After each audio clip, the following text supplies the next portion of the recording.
in all of the presentations, the issue of scale came up. And I want to actually maybe start with Josh on this, put you on the spot. Local and global, or local and distant. Beg your pardon? Yeah, you're a representative geographer. So could you talk a little bit about where the right location, from your point of view and in your work on California, for addressing these issues is? And given the disagreement that was not directly addressed in the LA panel about the local and bigger issues. So I'm not exactly clear. What I want you to talk about is often in environmental discussions, everything local is better and everything at a larger scale is worse. But could you just talk about that a little bit from your observations about what you found when you looked actually at the numbers on the sources of supply in LA and other work you've done, I assume, on local and global issues? Sure, happy to. So if you remember way back when we did that. And if you don't mind, could you use the Sure. mic for recording? I don't know if it's Sure, is that better? Yeah. Way back when I was, the final result of our carbon modeling illustrated that recycled water actually had a higher footprint than water from the Colorado River aqueduct. Now, we didn't take into account the embodied energy in the infrastructure to bring that water. So I think it might be a little bit of a different answer, right? Because there's all that embodied energy in the concrete, right, which is enormous. But what it does illustrate, I think, is that we can't always make assumptions, at least from a carbon perspective or environmental impact perspective, that local is always better. Now, there may be all sorts of other reasons for why we want to have local food supply and other such endeavors, social reasons. But it's a challenging, I think that we often oversimplify that and put it in a narrative of environmental sustainability or carbon emissions. Actually, if you look at food, the transportation emissions associated with food are very small. Most of the carbon footprint in food has to do with the raising of food and the feedstock, especially for things like meat, for example, but also for things like tomatoes. So if you're living in the north, you might be better not growing your tomato in a greenhouse. You might be better importing it from far away, at least from a carbon footprint perspective. So there's often a disconnect, I think, in the discourse, the local food narratives. Now, we can have all sorts of other reasons for why local is good, but I think one of the power of sort of life cycle assessment is our ability to answer some of those questions, at least in terms of environmental impact. And it throws this local global thing into a bit of disarray sometimes. Al, do you want I think sometimes the local global issue is confused with the small scale large scale issue, and the two of them are by no means identical. There are many things that are basically better done on a smaller scale, including farming, and if you kind of look at the input measurements, but that doesn't necessarily mean the political or institutional organization of it should be local. For example, the attempt to maintain a centralized model of solar generation is leading to these very large and enormous solar parks in the Mojave Desert, when it's essentially undermining our case for distributed solar. On the other hand, wind power clearly is ideally done from a centralized perspective, drawing ideally on the resources of the Middle West. So again, it's a question of thought, it's a question of analysis. I used to joke that if a government agency is centralized, people come in and want to decentralize it. If it's decentralized, they come in and want to centralize it. And that the real value of that exercise is not either in centralizing or decentralizing, but shaking it up and thinking about it. As Stephanie says something, I'm going to open it up in a minute to questions from the audience, so get your questions ready. I just want to also raise the fact that as you get larger and larger cities, There's no way they can supply themselves locally. And people have never, even in small groups, have never totally supplied themselves locally. So Indians in the Southwest would trade for obsidian or salt or other things. We are not, as humans, limited, ever limited ourselves to local resources. And so cities are really the magnification of that. And the question is truly how you do that in an intelligent and thoughtful manner so that you don't exacerbate huge amounts of problems. But I chuckle when people, I just have to say this, I chuckle when everybody is like horrified that we import water from so far in LA, but where does your heating oil come from? And what would it be like today if you had to rely on, say, the forest resources around New York City to keep warm and do all of your things? And so I think we forget that these complex urban systems really do rely on resources from far and wide, and then how to reduce that draw is really the challenge of the 21st century. How do we do things more smartly, more carefully, more appropriately, and so on? So.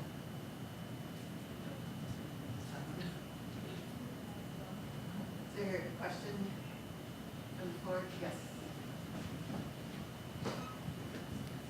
My name's Marty Rowland. I guess before I give you my comment, I lived in the South half of my life, and I had a comment about that, plus something about energy. But I guess my observation on the case studies that you showed, I guess what I'd call a Yankee chauvinism, because there's an excellent example in Tampa where water is commonly owned, and the three counties of Pinellas, Pasco, and Hillsborough, essentially St. Petersburg gave up its well supply to be part of a multi-county system. And so they went through the drought, and that was what caused that thing. But the other one is that in New York City, there's a legislation or ordinance for a European passive house standard for all buildings, similar to what Brussels has. I was wondering if anybody has some thoughts on that, supporting that idea, introducing that in other cities. Well, the state of California Energy Commission has passed a zero net energy ordinance for new buildings, residential starting in 2020, commercial in 2030. I think it's interesting, but it may have very perverse effects, because if they are still relying on mechanical systems that are powered by distributed generation, say, or something, I think you're going to get extremely sterile and unlivable buildings. So you don't know what a passive house is. But that's not what a zero net energy house is. That's not what they're saying. They're saying they want zero net energy. So you're going to have buildings that are controlled by smart thermostats where you can't open the windows. Oh, yeah, that's I'm just saying. Maybe I can pick up on your question in a little bit different way, which is to look to, in this case, Brussels is a kind of mentality that's, I think, very interesting 21st century type of shift, because we had in the rebuild by design lots of Dutch engagement with U.S. teams, with the Dutch dialogues on the deltaic, to use a southern example coming from LSU, a southern example of how the people in the Mississippi Delta are looking not just to the Netherlands, but to deltas around the world now to import ideas. As we did, 100 years ago, the U.S. was an importer and adapter of innovations all over the world. Now, not all of them worked out the way you might want. For example, state of California got its idea of the Central Valley Project from the Punjab region of India in the late 19th. And you might say, oh, rats, we should have gone with the decentralized model then, but the mentality was one of traveling around the world for innovations and then adapting them to U.S. context. Very different from a 20th century type of export of ideas and technologies. It's going to be much more of active exchange in the 21st century from a design standpoint. I would say one lesson that comes out of this discussion is that we have to be very careful with solutions that look very good, because we're learning that what looks good one day, a few years down the road, may be complex. I mean, the environmental community, for example, in New York embraced the natural gas movement as a way to move away from coal. Henry from NRDC. Oh, he had to leave. All right, well, the NRDC was solidly behind natural gas development as the transitional fuel in New York and Pennsylvania and whatnot. And we didn't know what was coming around the corner in terms of this being a dangerous proposition. So we have to recognize that these are complex, nuanced questions that probably don't always have simple answers. The passive house thing is a great answer for a lot of places. Is it a good answer for high-density urban environments? We hadn't really found the passive house model for 40-story multifamily housing structures, for example. So I think across the board, we have to be careful of the simple answers and recognize that what we think is a good solution today may lead to problems. The ethanol in America, look how quickly that turned south.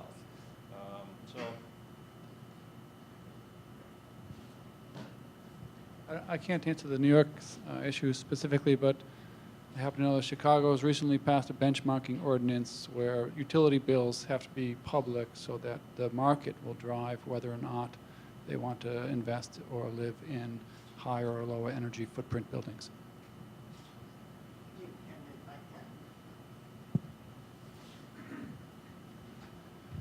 This gets back to the observation about government and bandwidth, but the truth of the matter is I've always liked, I used to quote to my own staff H.L. Menken's famous saying, to every complex problem there's a simple answer that's wrong. We as environmentalists really have an obligation to ensure that all of these things are thought through carefully, and then we make our best possible decision based on, and the other thing, of course, is socially you do make some mistakes. You've got to go rescue those mistakes. And like the Clean Water Act has now come to the point where after 30 years of success, it's a huge mistake in the way it diverts investment into kind of refining sewage treatment as opposed to dealing with non-point source pollution. So we not only need to think in terms of be more thorough, look at things like methane leakage, which completely undermines the whole case for natural gas, but to think about how we revisit these decisions in a systematic way and are willing to revise them.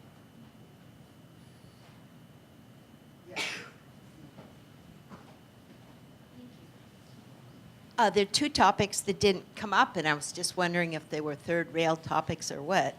But one is the desalinization project that was proposed by United Water Company on the Hudson, what your thoughts are on that, and yours on what your thoughts are about the oil pipelines under the Great Lakes, which you didn't mention.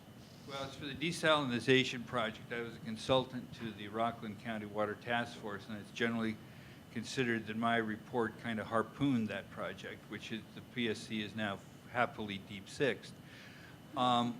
It's a kind of example of the perverse incentives and what Kevin said about public resources should stay in public hands. The oil pipelines into the Great Lakes, I'll defer to someone else. The oil pipeline in the Great Lakes is simply a bad idea, in my opinion. There's no reason to be piping fossil fuels.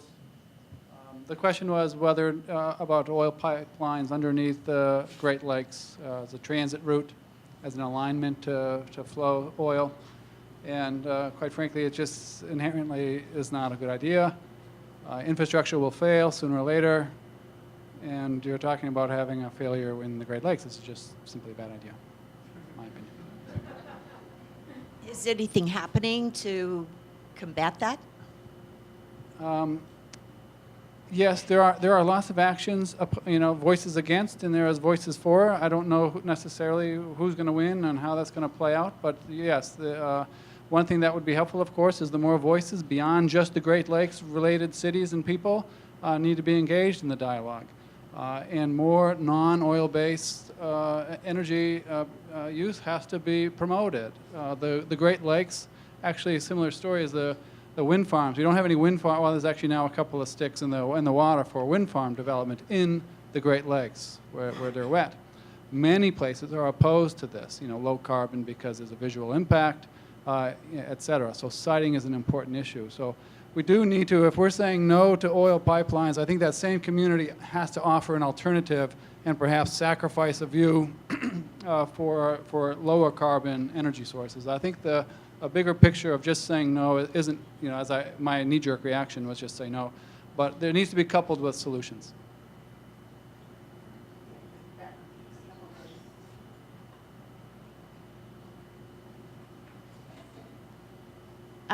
I was just curious actually about the Detroit water issues, and actually kind of curious about Al's opinions on how to address some of the financial solvency issues, but also when you suddenly have to pump water distances through neighborhoods where nobody lives anymore just to reach 2 customers at the end of that pipeline.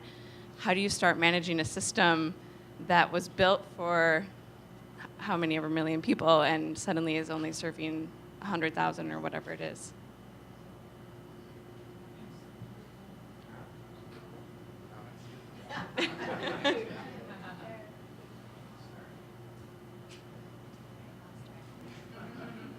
I mean, this is the big question. It's a question of equity as well as it's a question of efficiency. And that's the part that I think is maybe the freshest in terms of debate. When we first started on the analysis of the Great Lakes watershed, which wasn't that long ago, 4 years ago now, we started visiting the engineers that were charged with modeling the wastewater system in Detroit, naively expecting to go to the office and they were going to kind of show us how it worked and we would understand and we'd be able to produce visualizations to help link how what was happening underground related or didn't relate to what was happening above ground.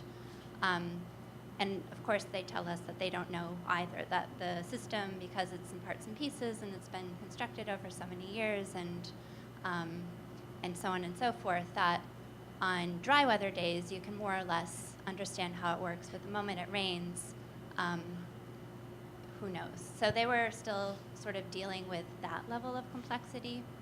And so when you track that back to if it's vacant or not vacant and how do you then manipulate that system, it's an incredibly complex question, just literally how it works, but then it's added on to this is really vastly different opinions about whether or not people do want to densify or not. There are plenty of people perfectly happy having many vacant properties around them because it's something of an urban farmstead, it's now called.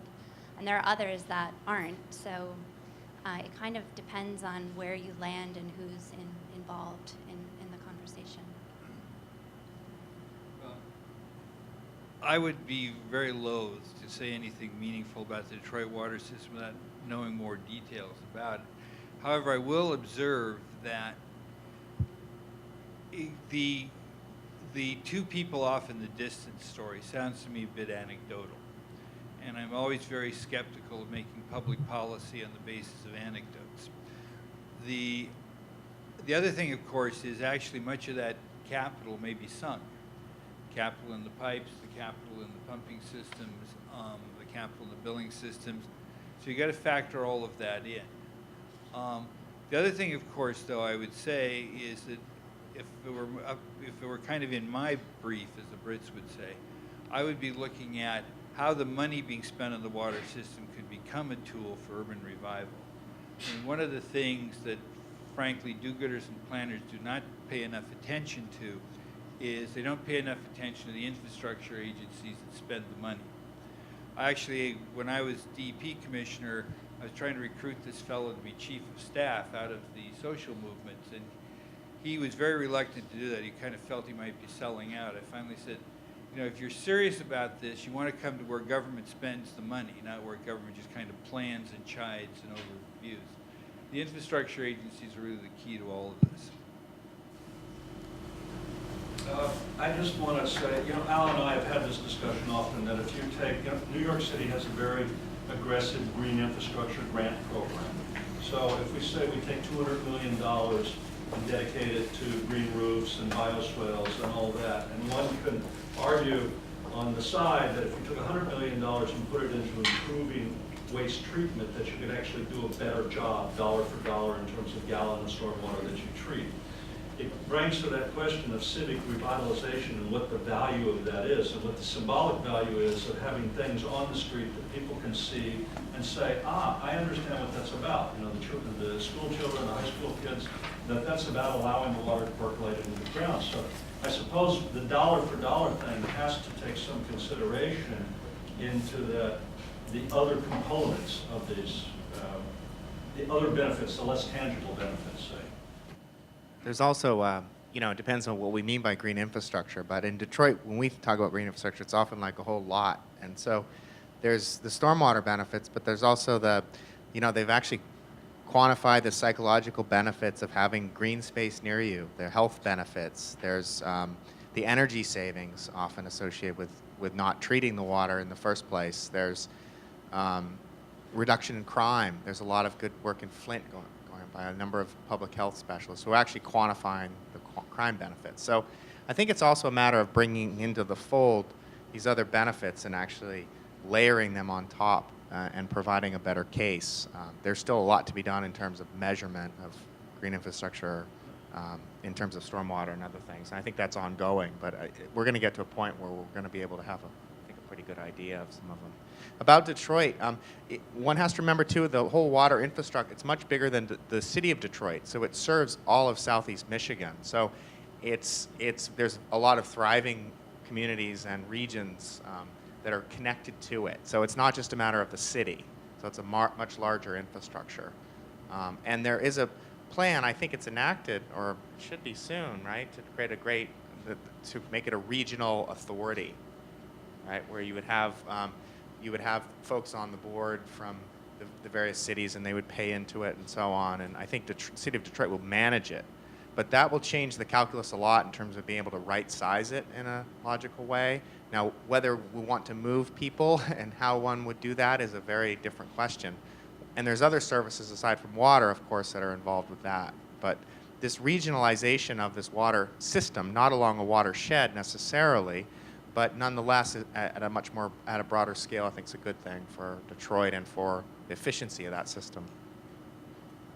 It just strikes me as a kind of irony there though, because the reason Detroit, the city, is in such decay is because everybody left who could pay taxes because of gentrification, white flight.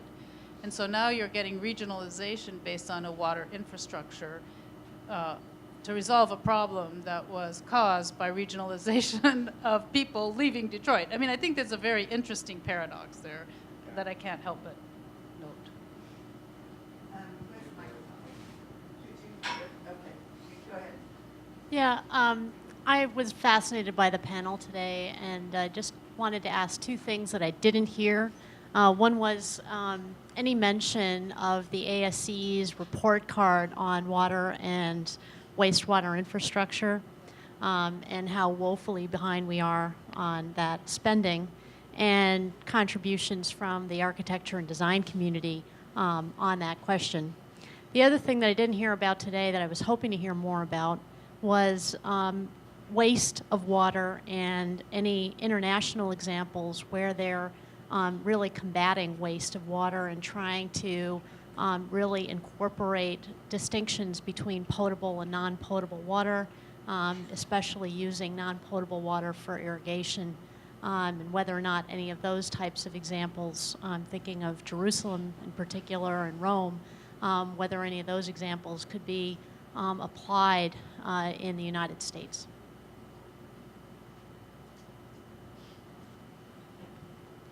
I want to answer your, actually both questions, but the first one again was, just paraphrase it again for me, the first one? Oh, just the American Society of Civil Engineers infrastructure. report card on water and wastewater infrastructure and how woefully behind we are on spending on that. Yeah, so that last little bit, the woefully behind and on spending, I'm quite frankly really get sometimes annoyed with this always crying out for more money when really what we need is better management. We have awesome infrastructure in many cases. We have world-leading examples of how to do it right. And what we really need to do is appreciate that, manage what we have better, and see where we're at with investment. I know we have a poor record of perhaps maintaining our systems and letting it go, but on the other hand, I get frustrated as a former sewer guy for the city of Chicago. You know, the first response is always, we need more money, we need to build more of this stuff. It's like, no, we don't. We need to rethink and remanage it. And I think we could get a long way in improving our scores if we helped our managers and enabled our very good city managers to do what they know they need to do. Right? I think that's where we have to make the real improvements rather than just throwing more money at it. And then the other part was recycled water. And so there are many good examples in the United States where we use recycled water for a wide range of purposes, including keeping salt water out of our freshwater aquifers, for reusing for a wide number of uses beyond just irrigation, which is usually the default idea. We could do more use of purple pipe type systems and toilets, et cetera. It does come at a cost, in that now we have twice the miles of pipes to manage, and we just got through explaining how it's difficult for us to manage the existing miles of pipeline that we already have. There's a whole different system of management and safety issues related with it. Now we can do it, but we just have to think about the bigger picture and figure out what is the right use for this context, for this type of water, what is the cost to produce that water and use it for that particular use. I think it's a wonderful question, and it's something that is in our future, but we just got to figure out where and how it works at the right place. I really want to second. I want to second in some ways the comments made about these estimates of we need zillions of dollars to bring our water infrastructure to scratch. They're the same kind of estimates for transportation infrastructure and a couple of other areas I could mention.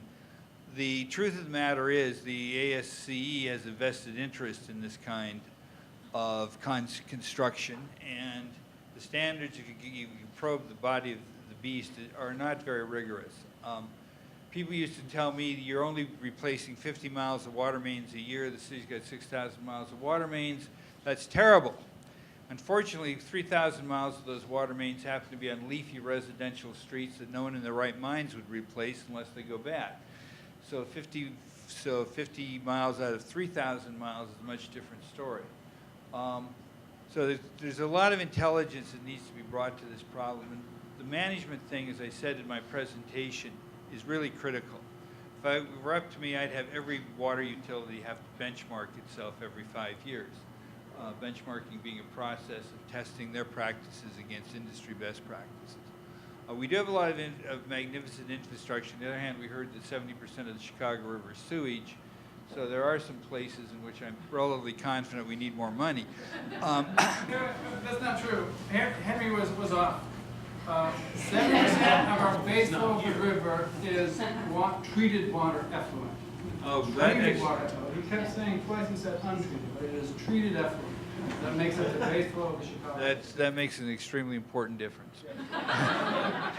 I mean, we actually put the city of New York puts 1.5 billion gallons of treated effluent into the harbor every day. And you never notice it. Actually, our quality of treatment is so high, we were able to get rid of a bunch of storm sewer programs because we didn't need to capture them because the river is so clean it just munches the stuff up. On the examples of non-potable water, this is a very popular idea. It's an idea that has to be looked at every individual case. I'm not a fan of purple pipeline systems. I've never actually seen an example, if you go citywide with something, that actually makes a lot of sense. I suppose if I were in some country like Saudi Arabia where I was getting all my drinking water from desalinization, I might want to consider it, but I think it's a rough lift elsewhere. In fact, it's not clear to me that the cost of building those things would be, I think actually if you provided people water trucks like they do in South Africa for communities, it's probably cheaper than that kind of system.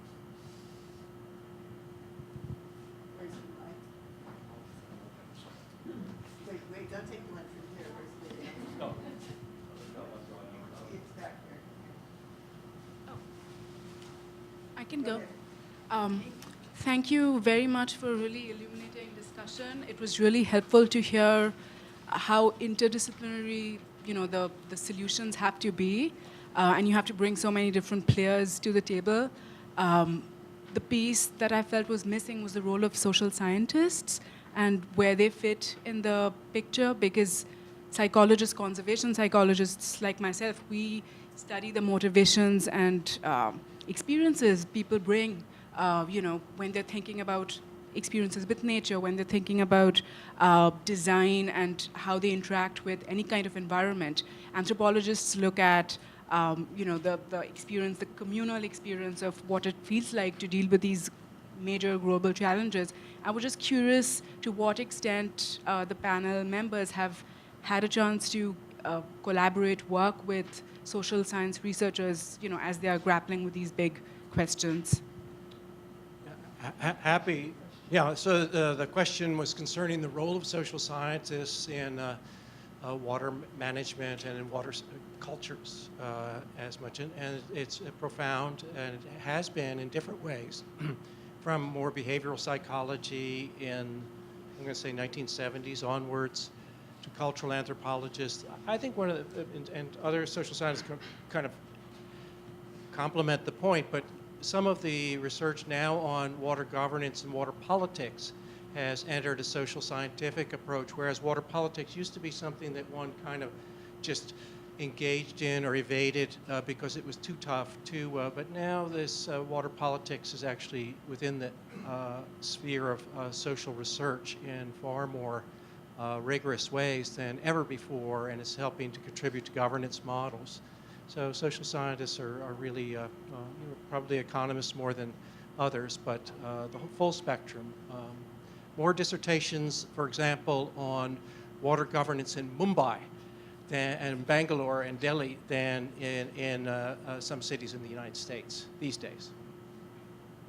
Yeah, social science I take to be a pretty broad tent. So I'm actually trained as a social scientist, and we can think of geographers, anthropologists, sociologists, economists, political scientists. Political ecology, which I mentioned in my talk, that actually springs from human geography and anthropology and looks at a lot of water governance, water politics issues. It's a lens really to look at power, equity issues, governance issues. And so that's a pretty strong, there's a lot of research in political ecology on water, on especially urban water systems. So now whether those folks are integrating with other folks is another question. But there's certainly a lot of cutting edge work in social science on urban water.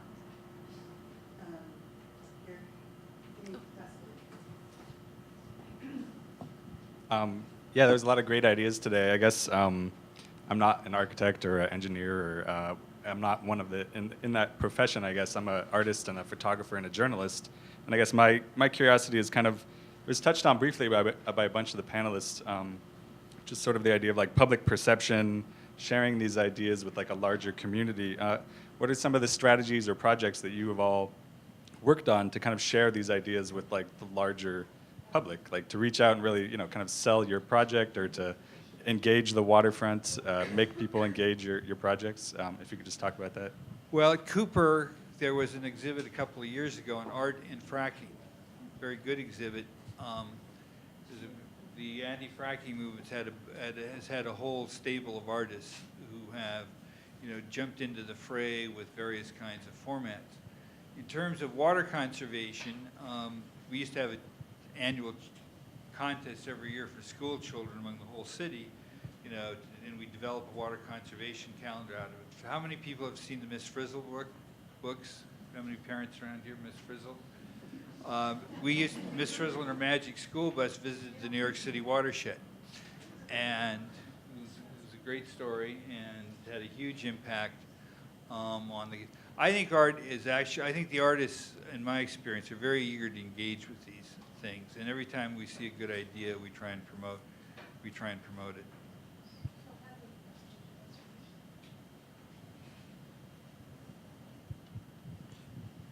I think it's a huge challenge. I think it's a really important question. It's weighing heavily on my mind, actually, as some of this conversation unfolds.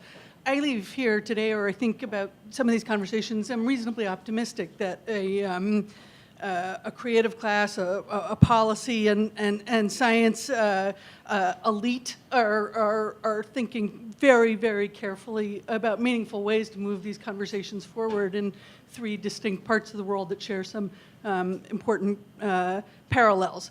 Going back to something that Al said that I think all of us shared, that the idea, for example, that the basic unit of the watershed is the single, simplest, most meaningful unit of governance that we're likely to be organizing ourselves around, or that makes sense in the sort of Powell vision that we were foolish not to have adopted, that design may well start to kind of correspond to that. I have a sort of reasonable optimism in this century that we may shift around that. But this idea that we have a water conversant citizenry that might be able to respond to that and understand watershed as this incredibly compelling basic unit to respond to. I like the idea. I see evidence of it possibly in this region, but I have to tell you, as an educator, as a parent in California, in New Mexico, I see a lot of evidence that the word watershed is not in our vocabulary, widely not in our vocabulary. I see students graduating from high school who have never heard the word. I see them coming to college never having heard the word. They not only don't know the word on paper, they don't know it in their feet. They don't know it in their eyes. They haven't been much in the landscape. Our public school systems and their environmental studies, their environmental sciences have failed them. Families, parks, basic cultural practices have failed them. A kind of basic working familiarity with a kind of terrain and a habit of being outdoors has failed them. The idea that maybe we ought to be really thinking about how outdoor education and what we call in higher education field work gets integrated early in nursery school, in kindergarten, in studying poetry, in studying history, in 8th grade field trips, starts to really make it basic that, oh, that's a ridge line. If you live in Los Angeles, you ought to know what a ridge line is, and you ought to know where your life is in relation to it. An arroyo, a drainage. You ask a child in Los Angeles what's a landmark, and they're way more likely to tell you Universal Studios, for obvious reasons, than, oh, those are the Verdugos, or those are the Santa Monicas. I think that there is, sort of upstream from all of these very sophisticated conversations, some real basics that we haven't done well to build that capacity that we're going to need. And I think design thinking, some science, and some just basic love of being outdoors is going to be part of it, and it's going to have to start much, much earlier in our education system, in my experience. Abby, I think that's a hugely important point. We see at Cooper some of the brightest students coming into our program, and particularly in architecture where I teach. And you'll find students that have actually never spent any time outside, significant time outside. So the ideas about the cycles of nature, the cycles of the seasons, watersheds, students, I can ask many third-year students in architecture where our water comes from, and they'll, the faucet, So there is a fundamental detachment that makes environmental education very difficult. And I think that the earth sciences are not emphasized in the high school programs so much. There's a lot of emphasis on technology. They're not emphasized in the design programs. They're not emphasized in the design programs. We've had that conversation in the School of Architecture often, that we don't really have an ecologically literate student body, and it's a huge obstacle to changing the way we do business. Can I actually pick up Sure. on one other thing that I have found that I have found that mobilizing volunteers, field work as you would call it, or environmental restoration, there's a huge market for it. There's a very good program in New York called Wild Metro, which I've helped its director set up, that is basically just citizen science, citizen restoration, student restoration, these things. David and I have often talked about the idea that we would like to create mini wildernesses in pocket parks so that within 10 minutes of any school, there would be a source of outdoor experience. But you're absolutely right. I kind of think of the way I grew up, and I don't want to date myself. That's too much. But but you're right. I mean, they don't get, it's sad. I mean, nature is just so fabulous, and they just don't get it. I just wanted to tell a quick anecdote that, and because there are many different ways that we can engage the public, et cetera, but this is more an image that was emblazoned in my brain a little while ago, and it was by Bill Bram from the University of Pennsylvania, and he was talking about the sort of relationship between water and waste, and he said there's only 3 inches perhaps between your tap and its drain. And when you think that the distance between water and waste is only 3 inches, that maybe that's part of the problem. I haven't been able to get that image out of my head since he said it. And so when we talk about sort of public perception, there are many different ways that we can communicate. There's lots of data, but much of that gets lost in some ways. But there are things like that, you know, images that I think are ways that we can communicate what we're doing or what some of the issues are that might have a much bigger effect. And we have to look at what those might be. I'd like to kind of go to this watershed and river basin. Well, first, the spirit of everything that Hadley said and the citizen science movement, 110% behind. However, think about this idea of the watershed as a basis for planning, design, and water management, and look at it critically and historically over time. Over the past century, there have been at least 3 watershed movements that have waxed and waned. And every time they've waned, they've been kind of had a counterpoint of river basin planning at the larger scale. It's a fascinating trajectory, and right now the watershed movements per se are on the wane. Whether they'll be picked up by river basin planning in a meaningful way is an open question. But one of the reasons why it was criticized was that people say, you know, for water planning in hydrologic terms, the watershed is a natural unit. But in human terms, there are all kinds of spaces that might be that inspiration that Hadley was mentioning. And so it may be the watershed, but it may be some other type of place. And there were some geographers in the 1950s that said the worst type of planning that could be proposed is what John Wesley Powell proposed of using the river basin as a basis for political administration.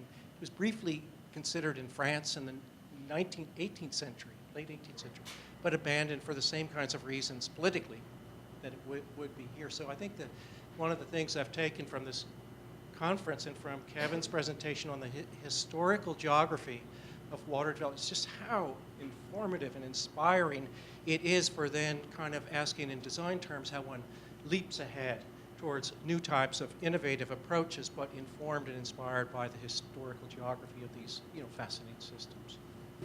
So, I mean, we're really close to the end, and everybody's been very patient with us. We've been sitting here for a long time, so I want to do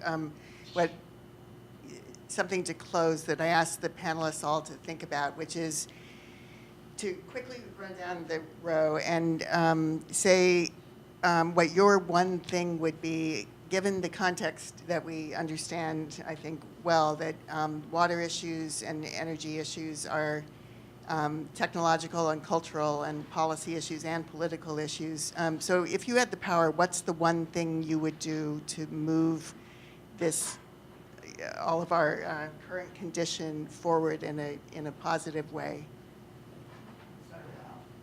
Everybody has to be really quick, and then we'll end with my partner in this.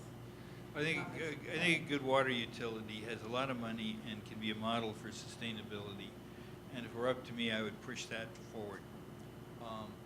As I said, my hope in New York is to get the water utilities organized behind estuary restoration.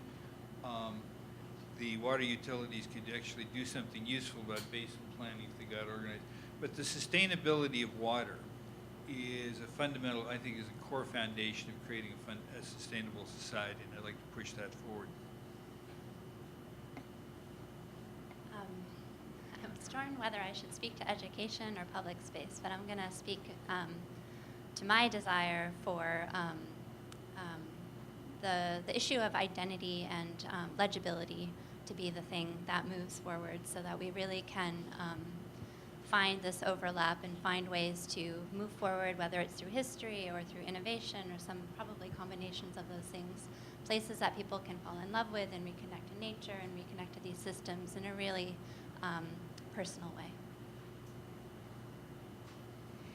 I'm going to suggest finding opportunities to bring more design thinking into schools of public policy and perhaps vice versa, and see if we can both working together make a change. So I'm going to talk from the California context, I guess, and I think that one of the biggest changes that could happen is to have water be a common property resource and not have it privatized in any way. That would make it would be a revolution.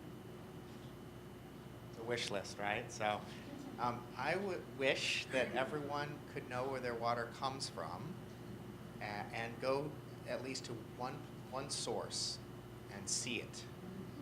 And it sounds like New York's a great place for that, but I think it would bridge that disconnect between spaces of production and spaces of consumption, and as urban dwellers, we're often sorely disconnected from those spaces, and it's part of reconnecting that ecological feedback that I think folks are do. So that's my wish, I guess. I'm teaching a new course on water and architecture and landscape architecture in the fall, in which the kind of way in which water is the enemy of an architect in terms of roofing and foundations. Yeah, it's kind of linked with all of these kind of really inspiring, productive, and meaningful aspects of water management. So my wish is that everybody in the audience will actually email me some things that you think I should include in this new course. Thank you. I'd wish everybody the courage to think bigger and to engage and make it happen. I guess I'm thinking of the one concrete thing that changed the course of my thinking and got me started on all this water stuff. Read Donald Worster's Rivers of Empire. This is a really, really difficult one, but I keep thinking that nature knows nothing about political boundaries and borders or disciplinary differences and specializations. And I think we have to develop a much larger and more cohesive network across disciplines and across political boundaries. I'm now in Canada. I'm Canadian, lived half my life in the States, and every time I looked at a map from the United States, there was sort of a line, and there was nothing above it. And now I'm on the other side, and there's the line's still there, but there's nothing below it. And we have to, and looking at the Great Lake regions where the line goes all the way through the lakes, I keep thinking more and more that we have to be developing a sort of larger network to be discussing practices, sharing best practices, but also an interdisciplinary dialogue, which I think is really missing. Okay, so we need a big stick. We need to decouple carbon from energy, and we need carbon tax immediately. We can't, we're running out of time, and I think relying on the free market to make these choices for us is kind of wishful thinking. So, well, I'll take an easy wrap up here. David Orr, the educator, says that all education is environmental education. Some of it is good for the environment, and some of it is bad for the environment. So I would say we sort of do a variation on the 3 rules of real estate that say location, location, location, and I would say we focus on education, education, education, to make environment core at all levels of the educational project.